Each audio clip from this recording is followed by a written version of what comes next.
Wednesday, November 30th, 2016, and it's time for WorthPoint Chats with Harry Rinker. I'm Greg Watkins, the editor at WorthPoint.com. And Harry, how are you doing tonight?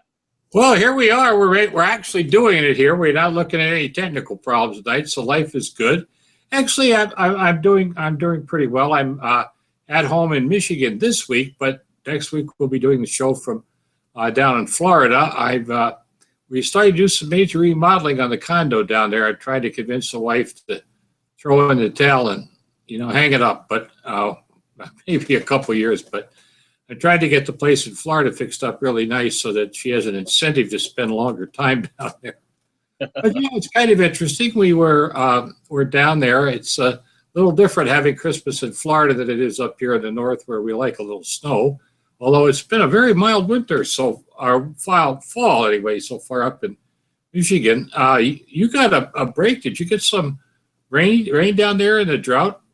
We did get some rain. It's a terrible drought right now. And one of the lakes that we live by is down quite a bit. It's a man-made lake, so there's a dam on it. And it's down 15 feet or more. So we did have rain yesterday and today, but today we also had a bunch of tornadoes. Well, I'm glad. Well, I know, but by the way, make a comment about that with rain and tornadoes and stuff. It pains me whenever I see heavy wind damage and rain damage to a home, all that stuff sitting out on the curb from people that, family photographs, you know what I'm talking about. Damage. Right, everything that's water damage and people don't know. Now, a lot of that stuff can be saved if you know what to do and act quickly. And if you go to my website, which is harryrinker.com, and click on Harry's special columns, on Harry's columns, and then you go to the columns of special interests, there are 4 columns up there in this special series on how to react quickly to water damaged objects so you could save them. So, I always try to tell people, I think it's important that people understand that you can do some stuff. The thing about it, if it's just water damage, you're not as bad as flood damage where the mud and all the rest of the muck is in there as well. But if you act quickly, you can save a lot more things than you realize. Yes. So check my website out here. I'll pull up, see where that is here. Rinker on Collectibles Special Series columns is the URL. On my my homepage, Rinker on Collectibles Special Series columns, and then you can scroll all the way down to the bottom, and you'll see dealing with water damage with special emphasis on flood damage. So people should, if they're looking into that, be aware of that, and so they can go back there and double check that out. Anyway, I mentioned I was down in Florida for the holidays. Disney, boo hiss to Walt Disney. I'm usually a big boo hiss on the Disney. All the way down the bottom. All right, there we go. There you go. So water damage. Here it is. Yeah, and there are the columns. Yeah. So you can do that. By the way, I was boo hissing Disney, and I'm a big Disney fan, as you know, right? Yes, right. But be ready for this. They canceled the electric light parade. It's gone. Altogether, it's done. After 40 years, Linda and I went over to see the fireworks on Saturday night, and we thought, we'll get there in time to see the electric light parade. So we get there about 8:30, and we noticed there's some people sitting around like they used to when the electric light parade, and then 9 o'clock came and nothing happened.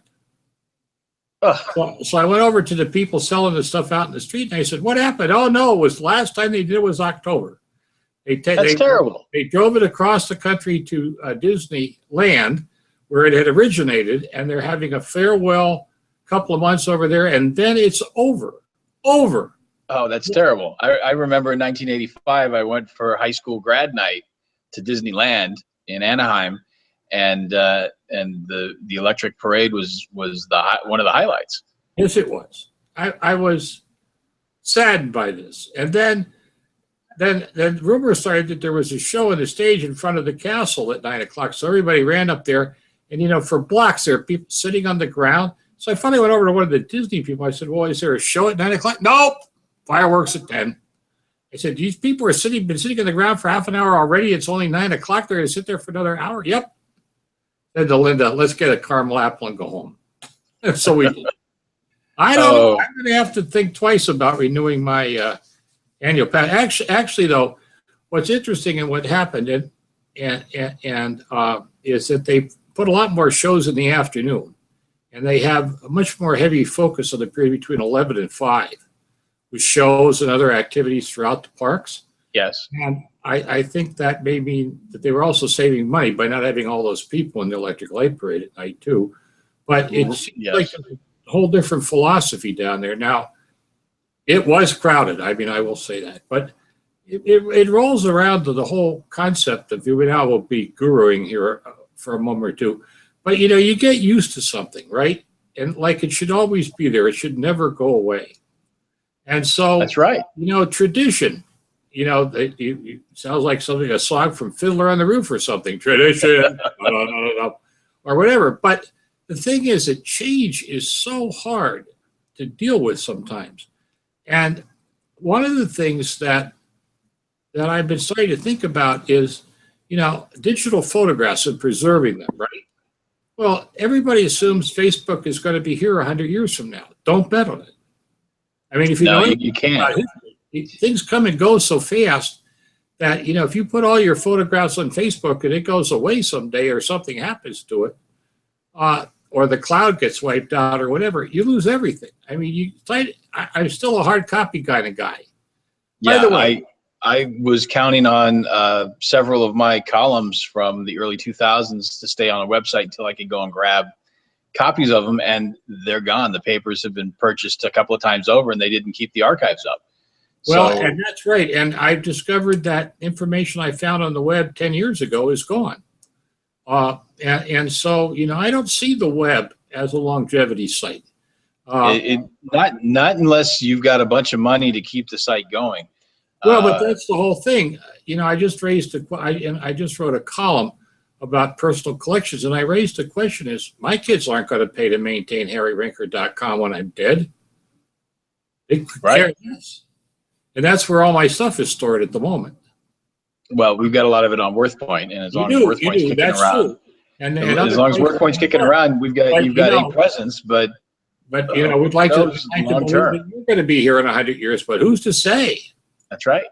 I mean, it really is. I mean, this is really some thought-provoking stuff. I see you had a note up there. By the way, if you have a topic you'd like us to talk about here on WorthPoint Chats with Harry Rinker, drop us a note, community@worthpoint.com, community@worthpoint.com. Also, if you have an object or something you'd like us to talk about, we'd love to have that done as well. With that in mind, we're going to take a look at a question that I got in, because this is a very interesting one. Someone wrote in, they had 4 Coca-Cola trays. Here's one, leave that one up. That is a 1935 Marge Evans tray, okay? All right, so leave that. Do you have the second one? Yeah. Okay, that's a 1935 tray. This is a 1930, oh, whoa, you're jumping all around here. This is a 1941 skater tray, all right? Okay. So this is a 1940 Sailor Girl tray, obviously. Yeah. And then the other one is a 1936 tray. Now, let's go to the first tray, the first one we looked at there, the 1935 tray. Now, the problem with doing anything by images is this. Almost all these trays have been reproduced, all right? So let's enlarge that tray a little bit here. And what I'm used to seeing is when I see, and that's a great thing, leave that up just the way you have it. When I see pictures and so forth, especially of older Coke trays, I want to see crisp lines, no blurring of lines between colors. And when I looked at this tray as a whole, I got a little nervous about it. So I tried to encourage the person that sent the information in to put a magnifying glass on the tray to see if it broke down into dots, into printed dots, because if it does, that's a bad sign. But I had sent a copy of these to Will Shores, who is the owner of WorthPoint, and Will said he thought they were originals. I said I wasn't sure about it, but Will's argument, if you go back up to the top, all right, if you look at the bottom of Coca-Cola, I don't think we can blow it up really well, but under the A of the cola there. Let's see if I can get it any bigger there. I doubt it that we can read it anyway. Right. Is the trademark and the information the tray is made in Conshohocken. And Will's comment was that that doesn't appear in any of the reproduction trays. If that Conshohocken, he said Conshohocken. I wonder if he means Coshocton, Ohio. Well, I think what he mentioned is the bottling where the bottling companies were.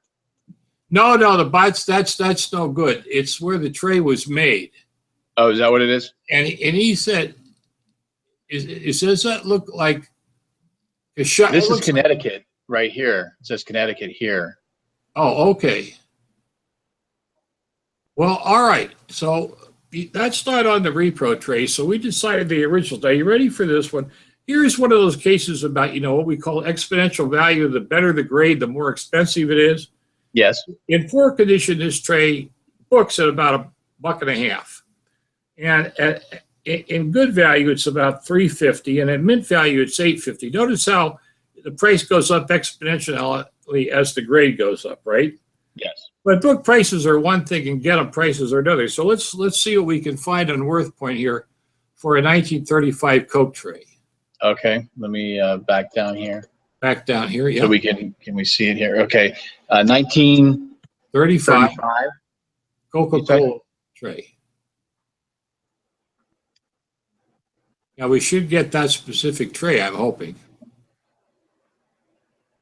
All right, so here's one version of it that sold for $10, but it looks pretty beat up. Yeah, and that could well be a repro too. Okay, let's scroll down, go back and scroll down and see what we can find some more. Come on. Oh, you got to have some in there somewhere. Yeah, here's a couple more that are even more beat up.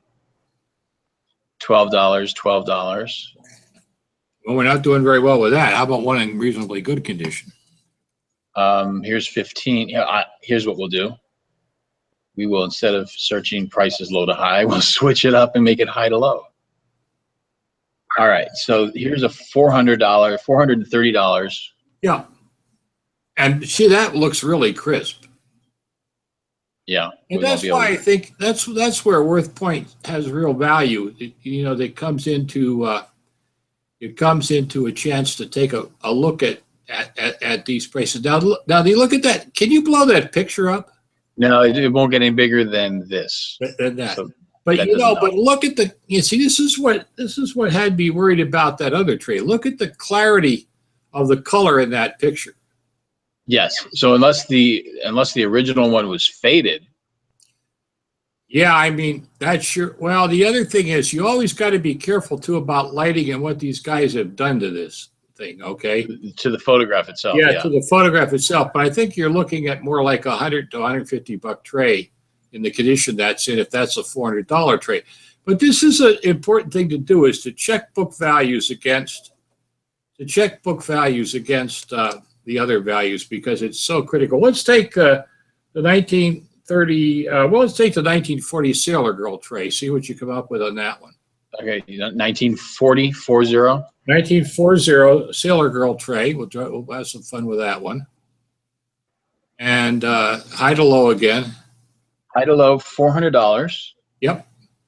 But again, the color is so much sharper in that one. But the other side of it too is, not only could the other trays have been faded, but the way he used the light, he's photographing directly into the tray. Yeah, ours has got a big flash. I mean, when you photograph objects, and then especially if they're glossy surfaces, it's just going to reflect back. And so what you really got to do is you got to bring the light in from an angle and try not to use flash at all. Yeah. Okay, but there again, that tray books at 110 for poor and about 450 for mint. So if they got 400 for that one, that's near mint. Yeah, and that was 4 years ago. So well, even so, that's all right. So anyway, it was kind of fun to research those things, and I appreciated Will's input into the process in all of that. And that, pictures are a big help to us, gang. But I have to tell you, they're only a partial help. We still need to see the pictures crisp and clear, if at all possible. All right. Along with whatever you know about the thing where you got it. You know about the thing. Well, we want to take a minute here to mention too that WorthPoint. Last a couple weeks ago or months ago, I guess, we had Will on to talk about the stock offering that they were preparing, crowdfunding offering they were preparing for WorthPoint, and it's underway. Yes, it is. The campaign to invest in WorthPoint has started, and there's 77 days left if you would like to buy into WorthPoint. And all the information is available on the WorthPoint site. And it has a prospectus that you can go through. Let me show what this looks like here on the screen. So if you go to the WorthPoint homepage and then click on the investment opportunities, you'll get this page, and it's showing how much time is left, how much is funded, and so right now the escrow target is $1 million, and they've reached 2.3% of that, so $23,000 has already been pledged to the options. And so there's an investment summary here, and it explains all the legal fine print, right? Yeah. So if you like WorthPoint, if you think it's a valuable tool, and you'd like to be involved with it a little bit more than just being a subscriber and using it, then you have the opportunity here to buy a piece of it. Okay, that's right.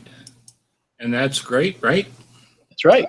For that type of thing. I mentioned I was down in Orlando, and down at the condo in Altamont Springs, and I have to tell you, we went into Winter Park. Now, the problem with going to Winter Park with Linda is there's an antique shop there.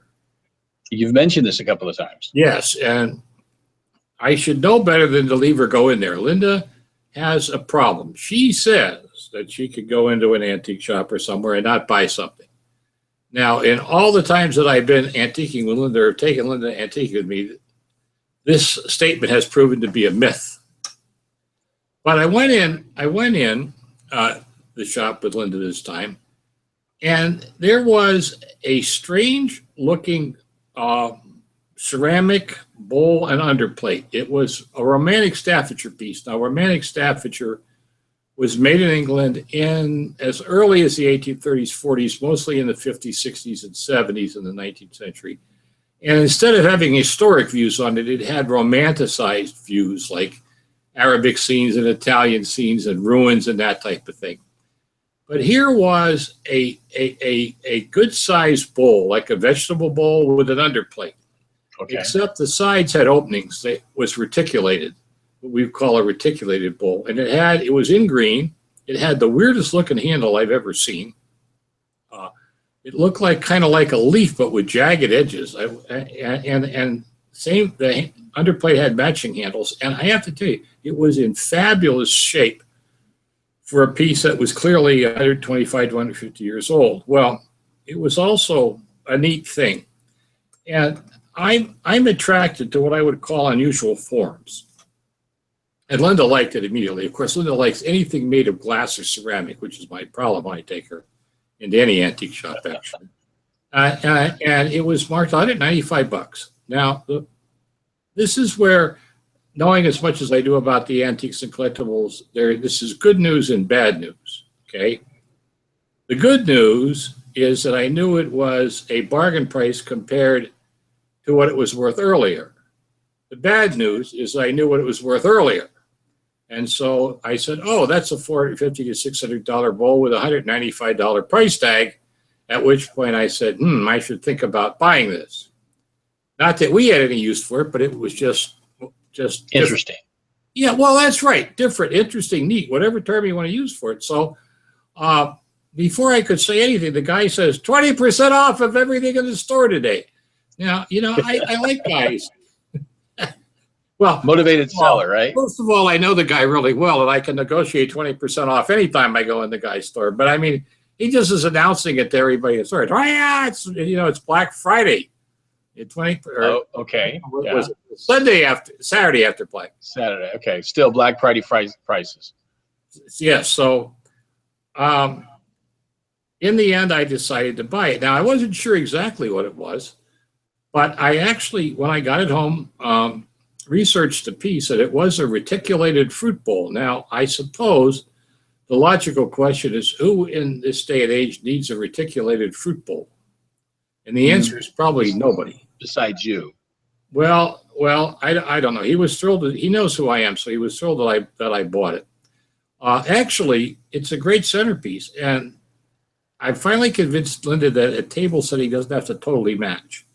We can use odd pieces from time to time for serving pieces and so forth. So I can see that this is going to show up in one of her entertainments down there with fresh fruit in it, like apples and oranges and that type of thing. I don't think that'd be great, but it's for larger fruits.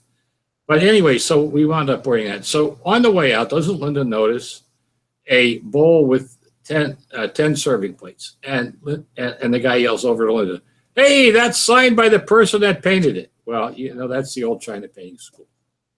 Now, and $90 on it, $90. So Linda says, "Oh, I just love that." And I said, "It's a lousy painter, Linda. The painter is not well."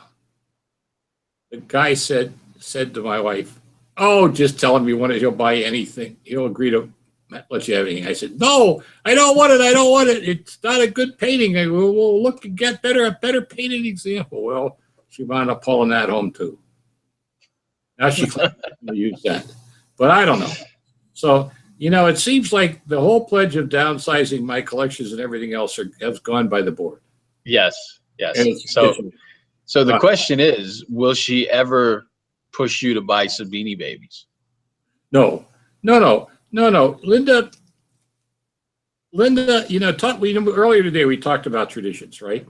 Yes. Linda is still a woman that loves to set a beautiful table when she entertains.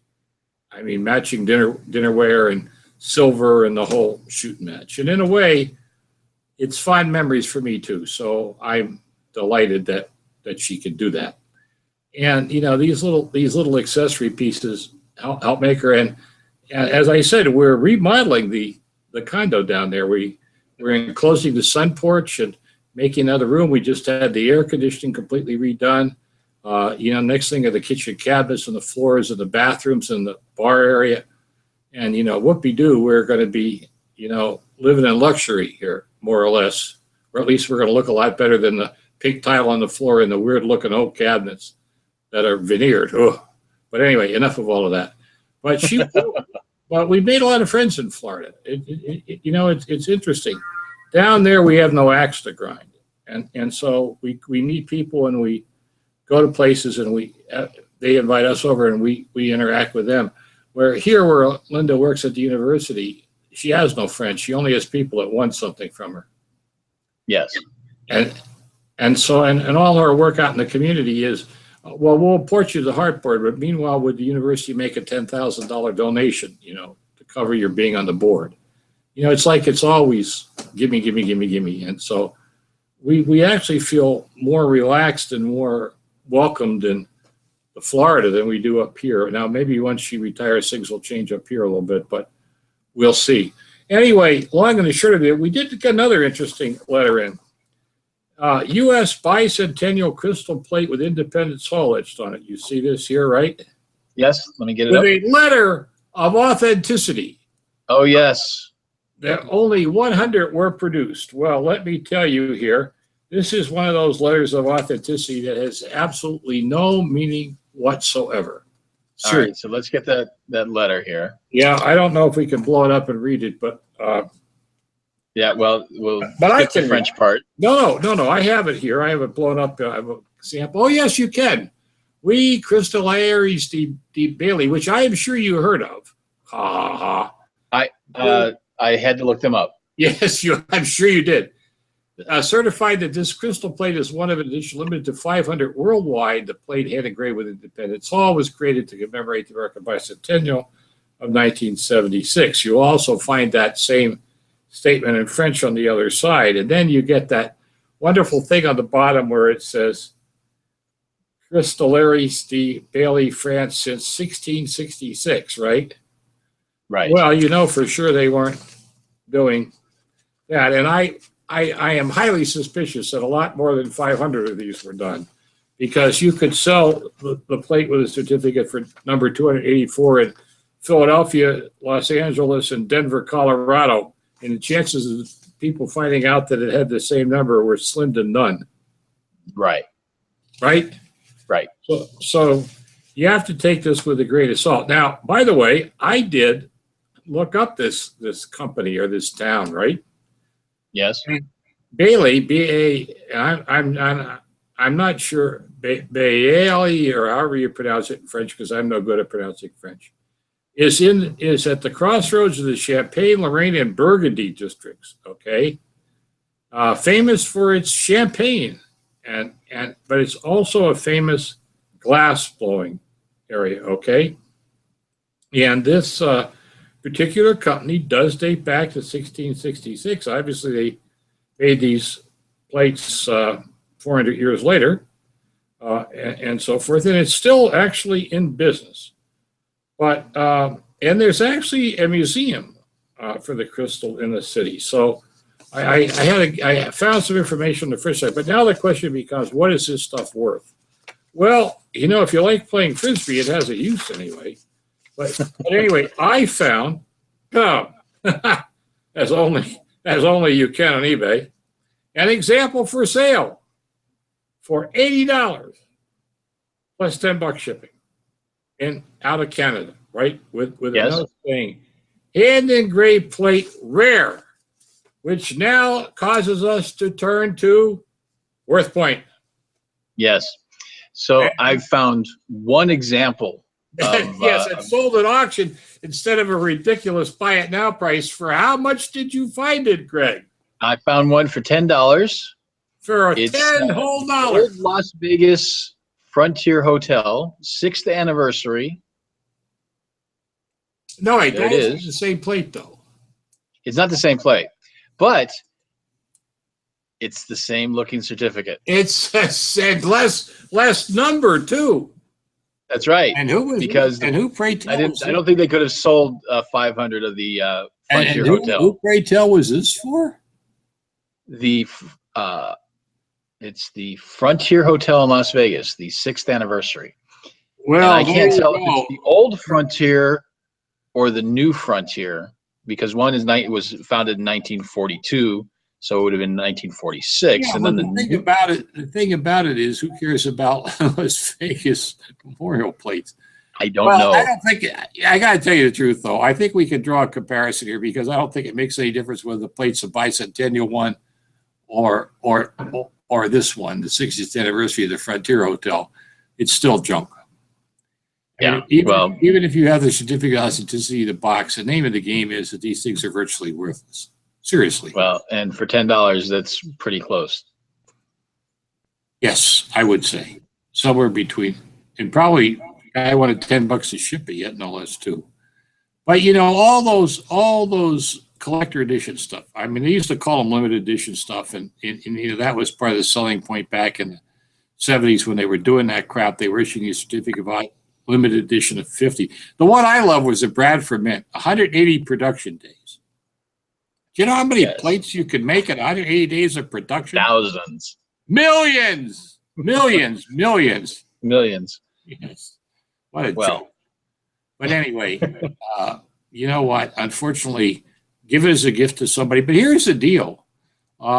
In another 10 years, we will be celebrating the 250th anniversary of the United States.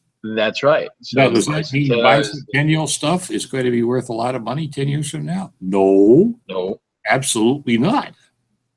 But anyway, you can get your hopes up. If it's worth $10 now, it may be worth $10 then. Who knows? Yeah, you hope it doesn't lose value. You hope it doesn't lose value. Well, but see, that's the reality again of so much of this stuff. I bought that plate or that reticulated romantic Staffordshire piece, and really, Greg, that was a $475 to $550 piece back in the '80s and early '90s. Mm-hmm. And okay, so you got it for a 190 less 20%. It was like $156.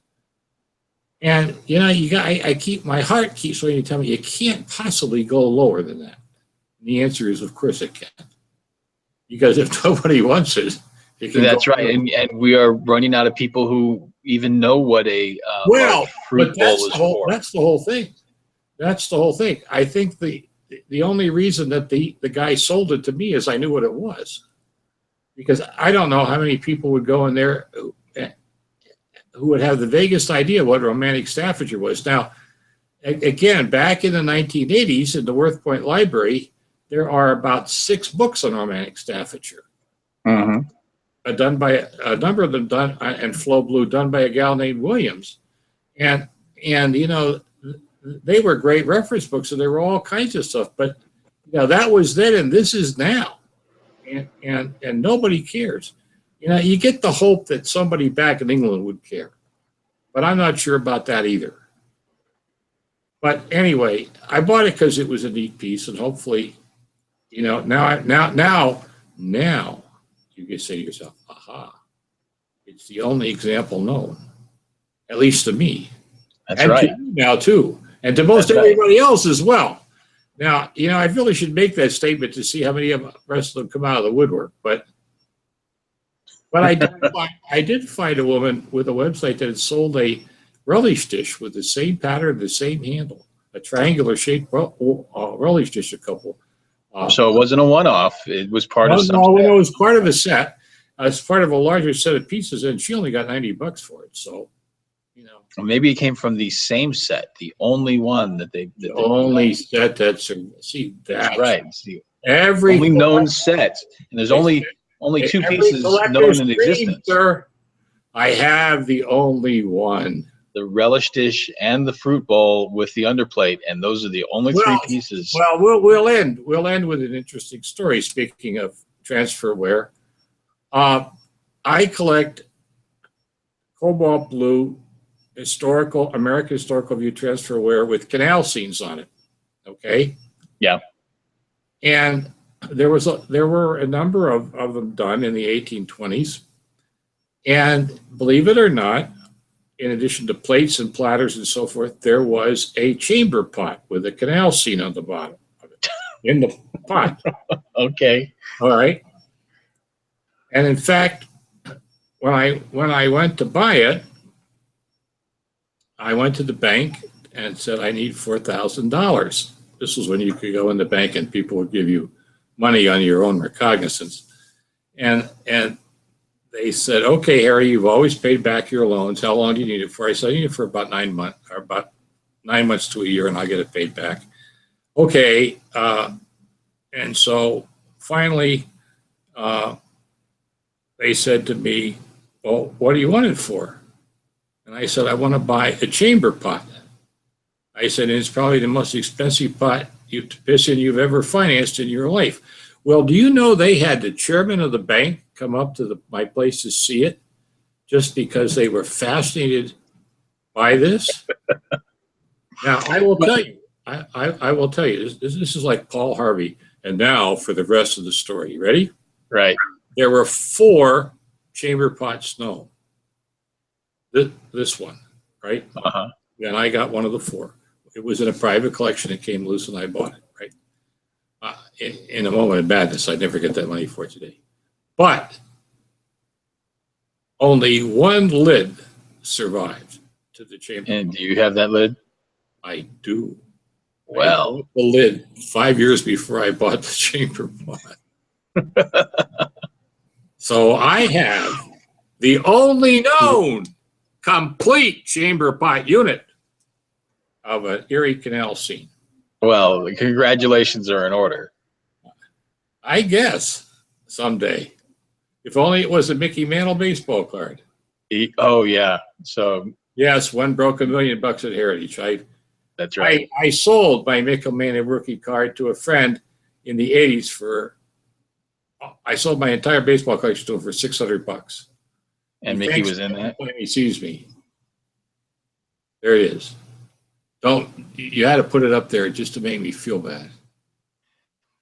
And it was in the condition here at 8.5. No, but it was pretty close. Yeah.